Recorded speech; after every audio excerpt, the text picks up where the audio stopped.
So, in talking about the 8 domains, it brings me to our fourth domain. Our fourth domain is cognition and general knowledge. It's a lot. So don't get overwhelmed. When you're talking about cognition and general knowledge, we're talking about a lot of things. And believe it or not, yes, economics. Yes, economics, even in preschool. We're talking about shapes, spatial sense. We're talking about geography, numbers and operations, history, measurement, scientific knowledge, scientific. Oh, it is. I know, but we're almost done.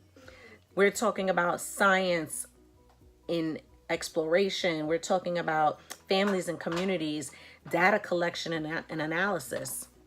Data collection and analysis? Yes. So if we're just talking about the weather every day in 1 week, and then we compare how many days it rained versus how many days it was sunny, that's data collection right there.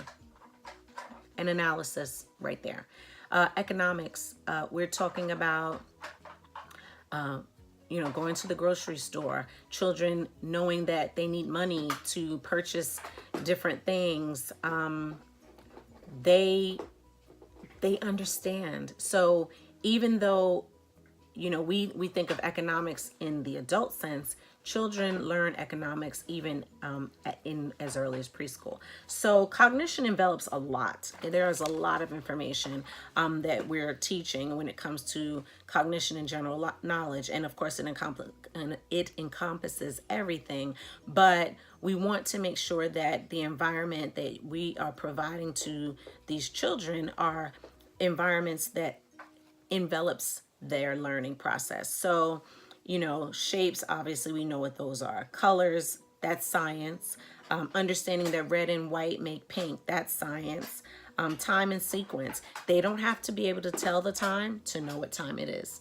We are all creatures of habit, so we want to make sure that the environment that they are in is predictable. So we want to make sure that there's a schedule. Of course, it doesn't have to be rigid when you're thinking about preschoolers, but you want children to understand that there's an order and there's a sequence in their activities every day. You want to make sure that they feel, again, safe, right? We don't want them to have a chaotic environment. A chaotic environment will cause chaotic behavior, and unpredictable environments cause unpredictable behaviors. But when there's a trust in the day and a trust in the environment and a trust in the process, you're going to get behaviors that are desirable. Children are going to know what your expectations are. If every day you're playing and then you sing in the cleanup song, children know, oh, it's time to clean up. It's about to be time for lunch. Or when the children go to wash their hands and use the bathroom, they know it's time to go outside right after that.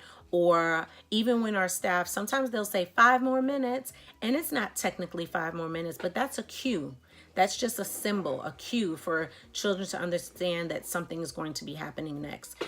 We don't want to create an environment that's unpredictable in the sense that, my child is playing right now. I don't want to then just abruptly say, oh, time to clean up, let's go, bye.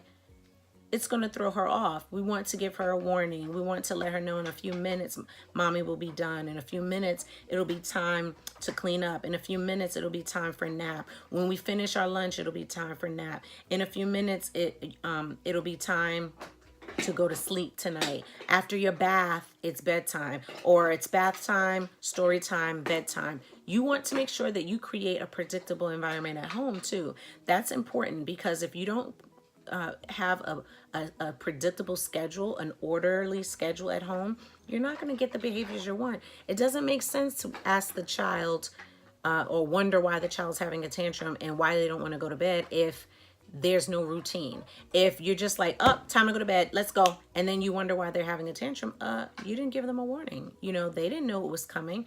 If every day you read a story, take a bath, and then go to bed, but then today is too late for all of that, you might want to give them a little bit of a warning. You might want to, forewarn them that, well, as the day is going on, well, it's going to be late. We may not have time to do X, Y, or Z, or you might just have to fit it in, because children are creatures of habit. Just like you don't want someone to throw your day off. So, let's think about the child as well. So we're going to go on to our next domain.